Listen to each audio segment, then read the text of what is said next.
जम्मू कश्मीर में चुनावी road show करेंगे मुख्यमंत्री पुष्कर सिंह धामी। चुनाव प्रचार के दौरान जनसभा को संबोधित करेंगे मुख्यमंत्री। और सीएम धामी को बतौर स्टार प्रचारक बड़ी जिम्मेदारी से नवाजा गया है और बीजेपी प्रत्याशी सुरजीत सिंह सलाथिया के नामांकन में भी शामिल होंगे।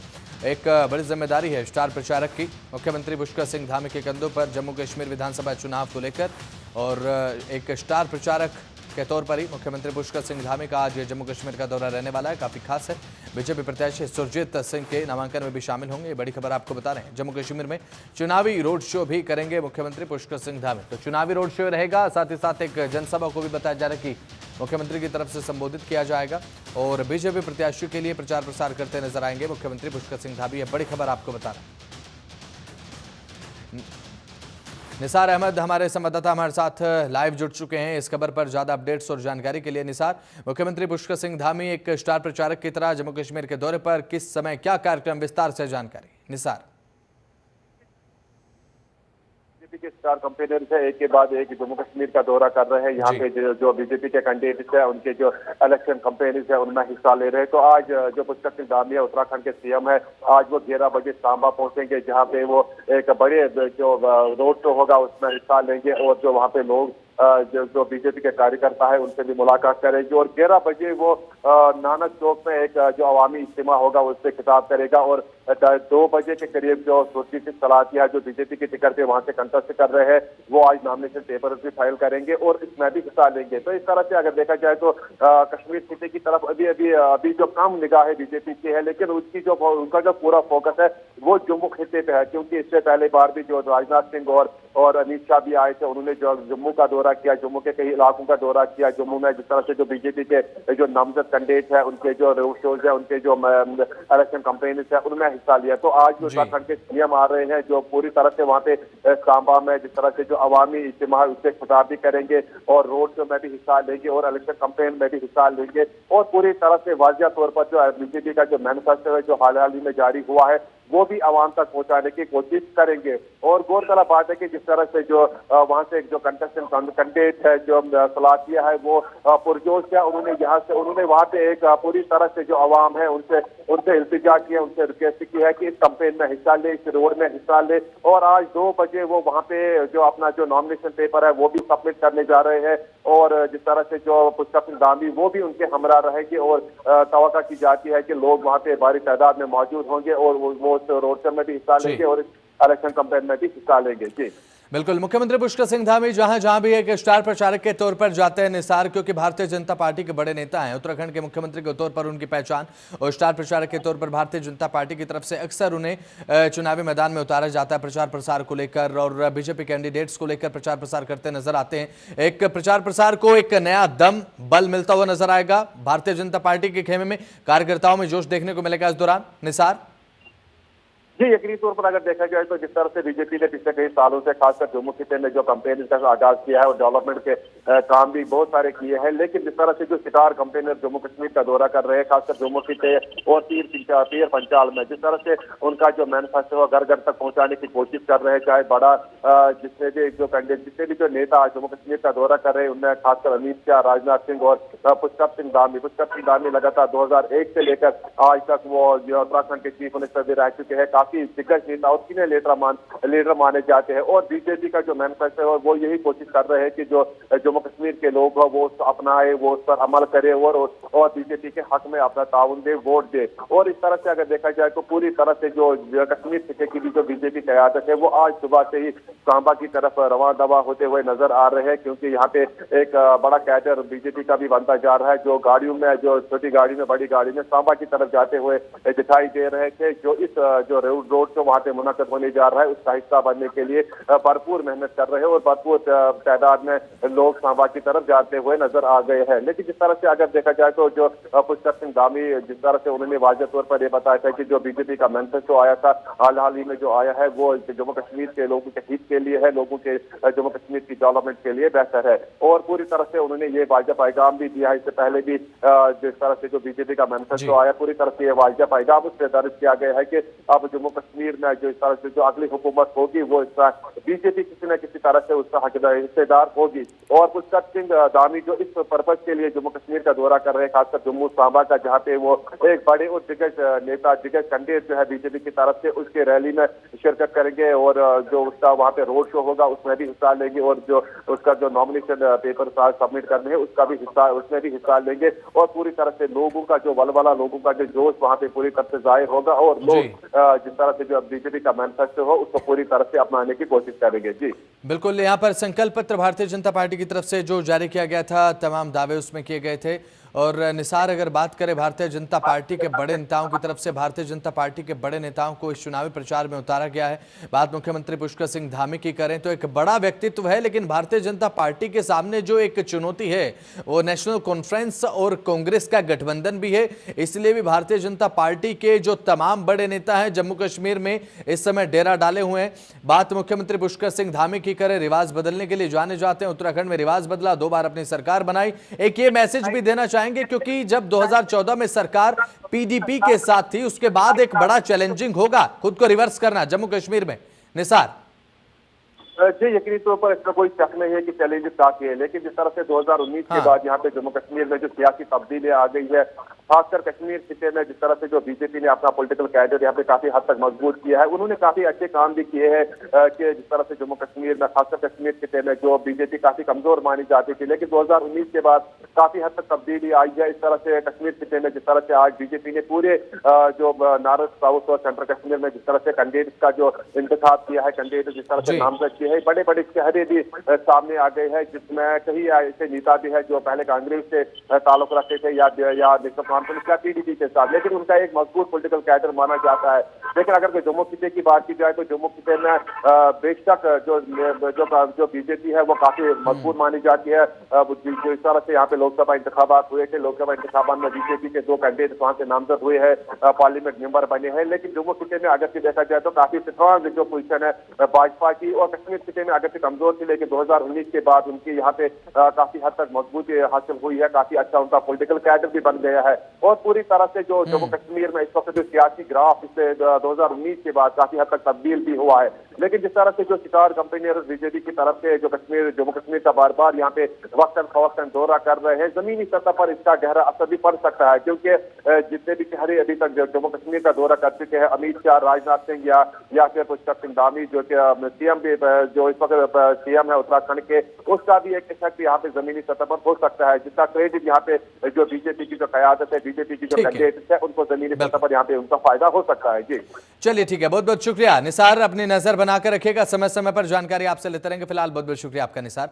तो इसी के साथ बढ़ते खबरों में आगे, उपनल कर्मचारियों को मुख्यमंत्री पुष्कर सिंह धामी की तरफ से बड़ी सौगात, धामी सरकार की बड़ी सौगात देखने को मिली है। उपनल कर्मचारियों का बीमा होगा, कर्मचारियों को 50 लाख का दुर्घटना बीमा दिया जाएगा। पंजाब नेशनल बैंक के साथ MOU साइन हो चुका है, ये बड़ी खबर आपको हम बताएं। तो उपनल कर्मचारियों का बीमा होगा, धामी सरकार की तरफ से उपनल कर्मचारियों को बड़ी सौगात ये देखने को मिली है, और बेहद ज़रूरी सौगात भी है, और ये ज़रूरत भी है, और ये बड़ी सौगात धामी सरकार की तरफ से उपनल कर्मचारियों का बीमा होगा। कर्मचारियों को 50 लाख तक का दुर्घटना बीमा यहाँ पर मिलेगा, यानी कि जो कर्मचारियों का बीमा है वो करवाया जाएगा। 50 लाख तक का दुर्घटना बीमा यहाँ पर अब कर्मचारियों के लिए मुख्यमंत्री पुष्कर सिंह धामी की जो सरकार है वो एक बड़ी सौगात के रूप में लेकर आई है। और पंजाब नेशनल बैंक के साथ MOU साइन हो चुका है, ये बड़ी खबर आपको बता रहे हैं। तो कर्मचारियों के लिए बड़ी सौगात, उपनल कर्मचारियों को बड़ी सौगात यहाँ पर धामी सरकार की तरफ से। तो उपनल कर्मचारियों को यह बड़ी सौगात मिली है, कर्मचारियों को 50 लाख तक का दुर्घटना बीमा यहां पर मुहैया कराया जाएगा। पंजाब नेशनल बैंक के साथ MOU साइन। मुख्यमंत्री पुष्कर सिंह धामी ने बदहाल सड़कों के सुधार के लिए प्रमुख सचिवों को निर्देश जारी कर दिए हैं। मुख्यमंत्री पुष्कर सिंह धामी ने कहा है कि बरसात खत्म होने के बाद प्रदेश में सड़कों की मरम्मत के लिए अब युद्ध स्तर पर अभियान चलाया जाए। प्रदेश के ग्रामीण और शहरी क्षेत्रों में विशेष अभियान के तहत सड़कों के सुधारीकरण का काम हो। आपको बता दें कि प्रदेश में बारिश के कारण कई सड़कें टूट चुकी हैं, इसकी वजह से लोगों को काफी दिक्कतों का, परेशानियों का सामना लगातार करना पड़ रहा है।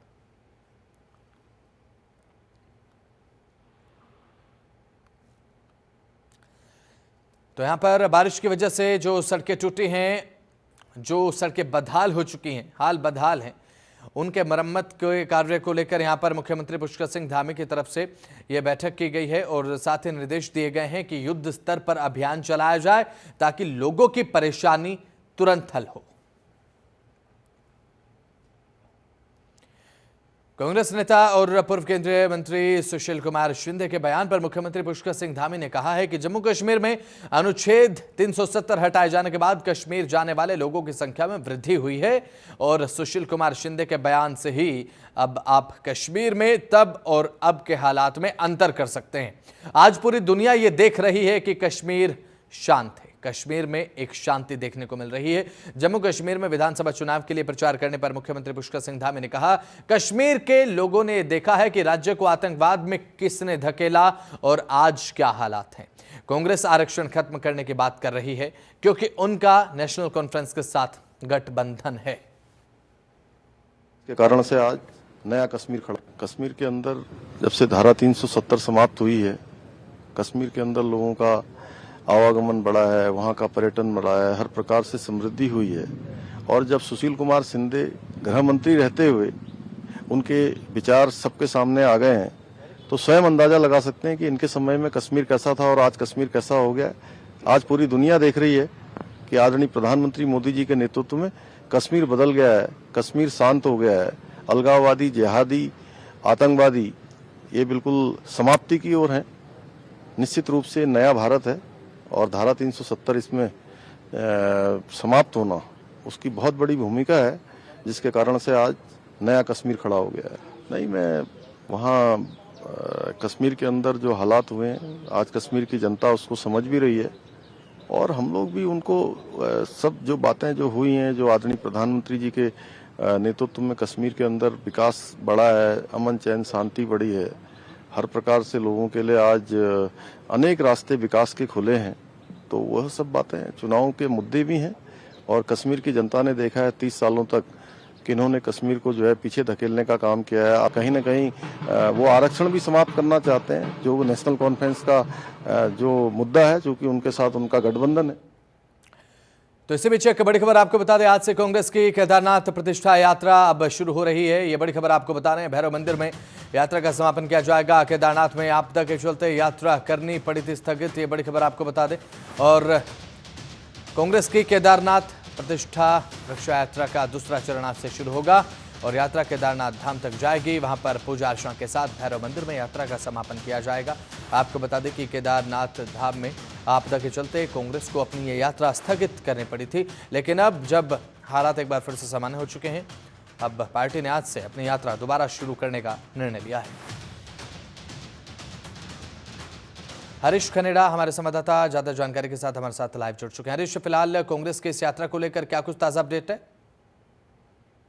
देखिए बसंत, आज से जो कांग्रेस की पदयात्रा है केदारनाथ प्रतिष्ठा की जो यात्रा है वो शुरू हो चुकी है, दूसरे चरण में शुरू हो रही है। क्योंकि इससे पहले भी जो यात्रा शुरू हुई थी वो जिस तरह से केदारनाथ में तमाम जगहों पर, चाहे वो भीम चोली है इसके आसपास से, केदारनाथ के फाटा के आसपास जो बादल फटे थे, उस वजह से यात्रा स्थगित करनी पड़ी थी। और कहीं न कहीं अब जो यात्रा है वो दोबारा से शुरू हुई है। इसका समापन भैरव मंदिर में किया जाना है, पूजा अर्चना वहां पर की जाएगी। कांग्रेस कहीं न कहीं केदारनाथ को बचाने के लिए, जिस तरह से केदारनाथ की अगर बात करें तो जो बौराड़ी, जो दिल्ली में जो बौराड़ी स्थित जगह है, वहां पर केदारनाथ धाम बनाया जा रहा था, उसके विरोध में कांग्रेस इस यात्रा को निकाल रही थी।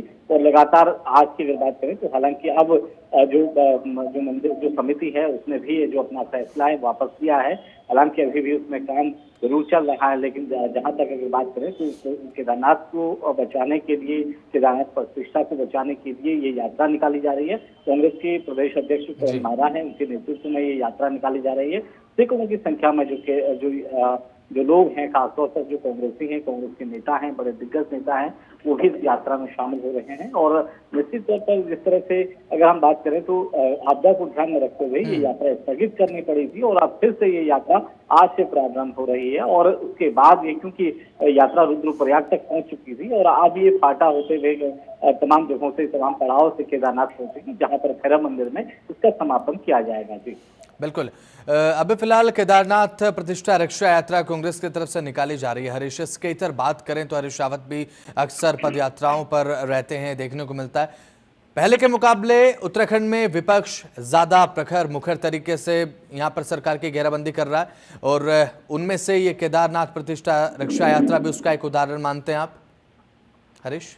निश्चित तौर पर देखिए, क्योंकि आपने बिल्कुल सही कहा कि आप पहले से ज्यादा मुखर तौर पर कांग्रेस ऊपर के सड़कों पर आ रही है कई चीजों को लेकर के। जिस तरह से केदारनाथ की अगर बात करें तो यहाँ पर सोना, जिस तरह से सोना का चढ़ावा यहाँ पर किया गया था, कांग्रेस का आरोप है कि लगभग यहाँ पर 200 किलो जो सोना है वो लापता हुआ है। और इससे कहीं न कहीं जो सवाल है वो मंदिर समिति पर उठ रहे थे और केदारनाथ के तमाम केदारनाथ बद्रीनाथ जो बीकेटीसी का जो मंदिर समिति है उस पर ये सवाल उठ रहे थे। तो इसी को लेकर के यात्रा की जा रही है, चाहे वो केदारनाथ धाम की यहाँ पर स्थापना हो या इसके अलावा दिल्ली में जो बौराड़ी में जो केदारनाथ धाम बन रहा हो उसको लेकर के हो या फिर सोना चोरी जैसे तमाम चीजों को लेकर के कांग्रेस इस यात्रा को निकाल रही है।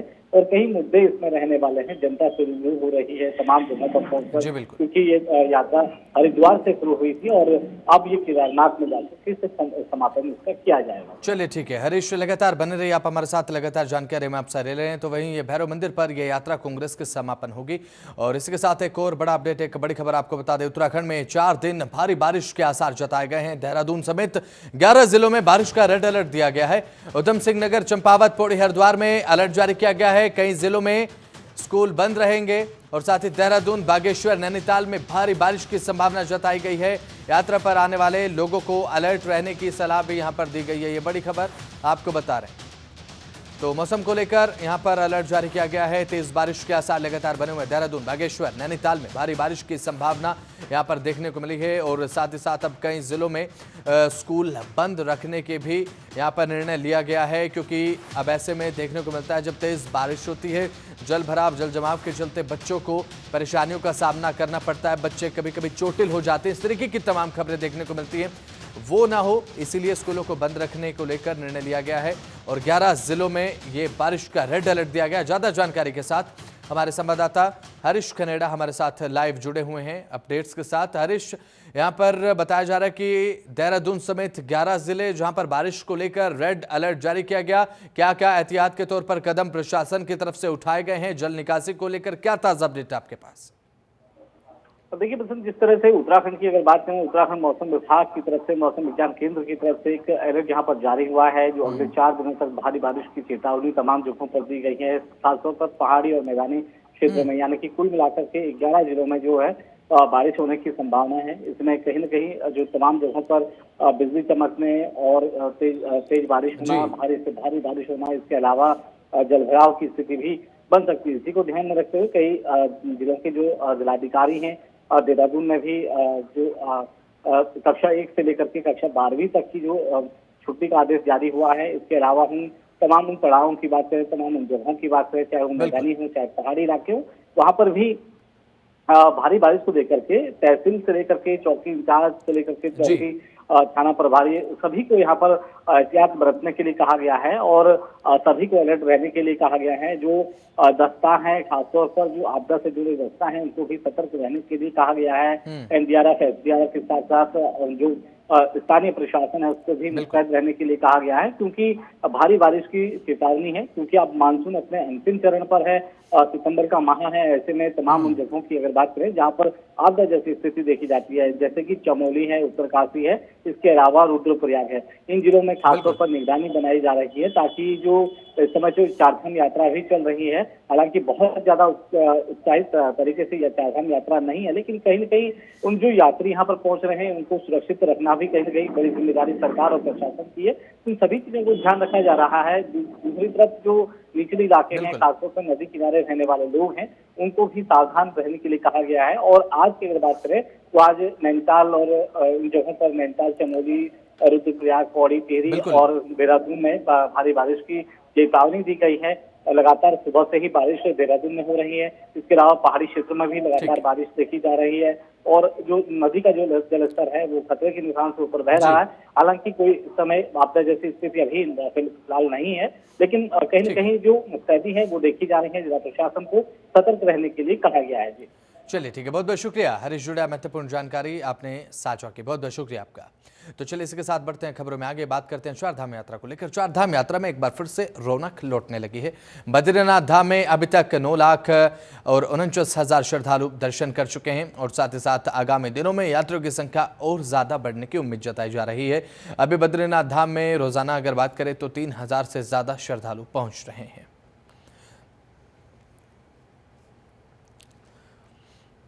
आखिरकार बीते एक पखवाड़े की अगर बात करें तो बीते एक पखवाड़े से चल रही हिमालय की अधिष्ठात्री देवी मां नंदी की वार्षिक लोक जात यात्रा का नंदा सप्तमी के अवसर पर नंदा को कैलाश विदा करने के साथ ही समापन हो गया और मां नंदा डोली की पूजा अर्चना करने के बाद यहां पर कैलाश के लिए उन्हें विदा किया गया। हिमालय के उच्च हिमालयी बुग्यालों में श्रद्धालुओं ने पौराणिक लोकगीतों और जागर के साथ मां देवी नंदा को कैलाश के लिए विदा किया और अब ठीक एक साल के बाद ही नंदा के लोक के इस लोकोत्सव का आयोजन देखने को मिलेगा। आपको बता दें कि बेदनी बुग्याल में हर साल नंदा मां की वार्षिक लोक जात यात्रा में रूपकुंड महोत्सव का आयोजन किया जाता है। इस बार भी बेदनी बुग्याल में 37वां रूपकुंड महोत्सव आयोजित किया गया। इसमें विभिन्न गांव की महिला मंगल दलों की टीमें और साथ ही राजकीय इंटर कॉलेजेस वाण की छात्राओं की तरफ से सांस्कृतिक कार्यक्रम प्रस्तुत भी किए गए। इस अवसर पर विभिन्न विभागों की टीमें यहाँ पर मौजूद रही। इस अवसर पर आपको बता दें कि वाण गांव के लोगों ने एक विशाल त्रिशूल वेदनी कुंड में चढ़ाया।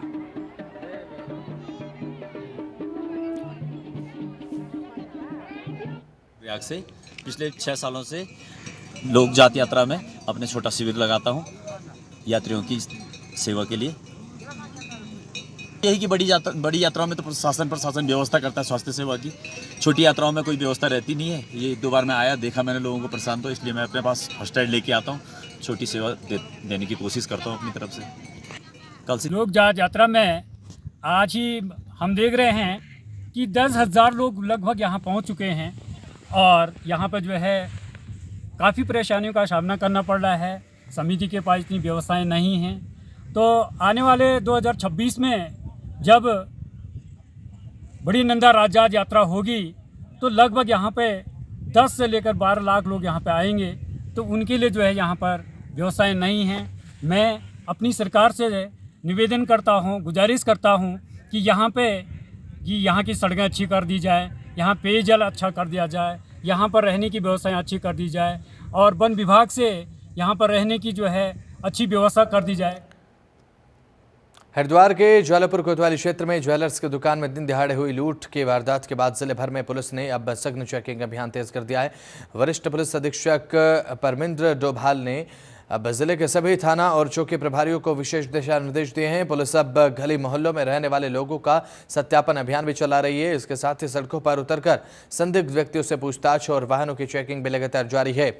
इस संदर्भ में जानकारी देते हुए एएसपी जितेंद्र मेहरा ने ये बताया है कि भीड़भाड़ वाले क्षेत्रों में पुलिस की तैनाती बढ़ा दी गई है और रात्रि के समय गश्त में इजाफा किया गया है और साथ ही जिले के सभी चेक पोस्टों पर विशेष अभियान चलाया जा रहा है ताकि किसी भी आपराधिक गतिविधि को समय रहते रोका जा सके।